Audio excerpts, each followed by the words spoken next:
let's see how you do under pressure. Yeah, I've been wanting this forever. I've been in the field with whatever they throw at me. Brush it off, pick myself up, moving on to the better.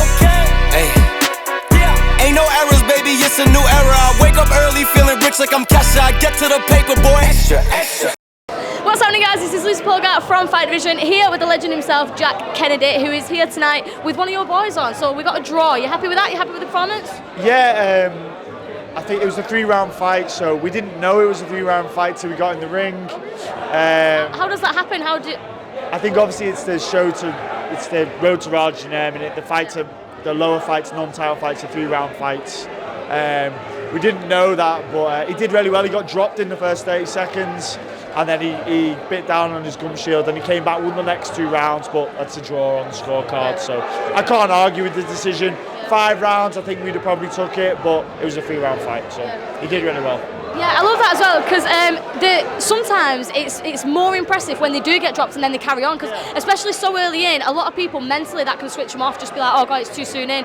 But I feel like when you see that early, and like you said, they bite down on the gum shield and keep going, is that something that like you think your fighters, resilience-wise, mentally, have all got? I'd like to think a lot of my fighters have got that, but You definitely have.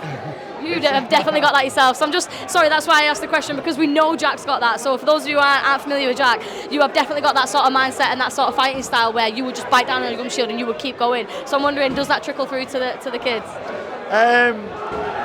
Yeah, it's one of them things that sometimes can be hard to teach. Yeah. I think some people have got it more than others. I think you can definitely train it, but like some people have naturally got it more than other people. And Sean, my lad, he bit down on the gum shield and got stuck to it. So yeah. as a coach, I couldn't have asked for more from him, really. Oh, so I love that. And this is quite a big show as well. This is quite a big event. Has he done a show this big before with this amount of people in? Because the crowd here tonight is absolutely packed to the rafters. So has he ever experienced that amount of sort of pressure before? No, probably not. No, so it's probably the first time on a bit of a bigger stage. Well, no, he dealt with it really well. I can't take anything from him. Like, he did really well. So let's talk a little bit about you then. So now your fighter has done his for the night, you can enjoy and watch the rest of the fights.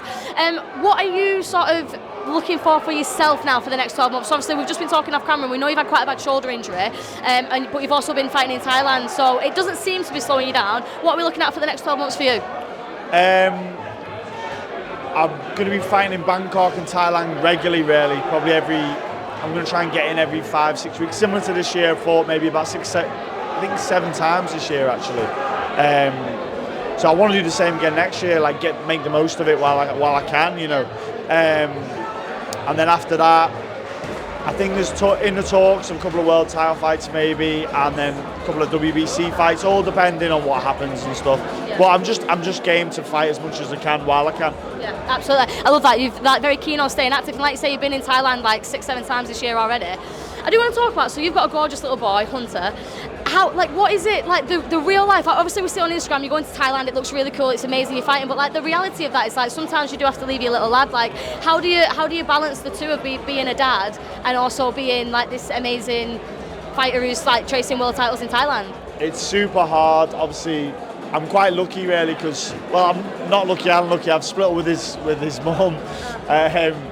But in a way, she does a lot. She does a lot for her, and she doesn't really ask much from me, so that's good in that side. But yeah, I miss him. Now he's in school and stuff. I don't see him as much as I'd like to during the week, and I've got him on mostly weekends. And with me being away in Thailand and stuff, I don't see him as much as I would like to. But I think like fighting's a very, it's not a permanent thing, and I've got to do it while I've got the chance. And then as I get older, obviously I'm going to have more time to spend with the family and stuff. Do you know what I absolutely love? How he does it with you. So I've seen him down at the gym and he's like hitting the pads and stuff. That must be such a heartwarming moment for you as like dad and lad on the pads. Like, how does it feel when you get him on the pads with you?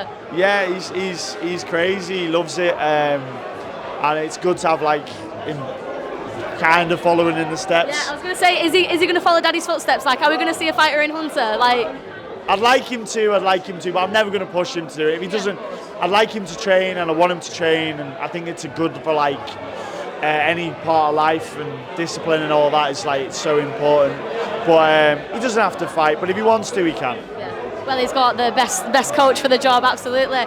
So what are you looking for then, like in the next, have we got anything signed in? Is there anything that you can tell us? Is there any fight news? Like when can we expect to see you again? I've possibly got something lined up for the end of January in Bangkok. Yeah, not too long. And I've got a few other fights after that in the works, but I just need to figure out dates, and they're all quite close together, so it's just figuring out which one I'm going to do and which one I'm not going to do yet. So it sounds like your mindset's very switched on. Of like you said, like it is a short in scale of things, like short-term thing with the fighting. So absolutely going for it while you can. So we're expecting to see you quite active next year. Yeah, really active. I want to do the same again. I want to get another 7 fights. Before the end of the year. I feel like I do best when I'm focused and I'm fighting regularly. I finish a fight and I'm on to the next fight, rather than like finish a fight, not do anything for a couple of months. I'm like, now it's Christmas, I'm lost, I don't know what to do with myself. I've got no like clear goal. So that week in between Christmas and New Year where nobody knows what day it is, I imagine that's how you feel when you're out of camp. Yeah. I want to get Christmas out of the way and then back on it again. So. Well, listen, thank you for chatting for us tonight. I can't wait to see what you do next. Hopefully the shoulder heals up properly for you, and we'll see you in the new year. Thank you, Jack. Cheers.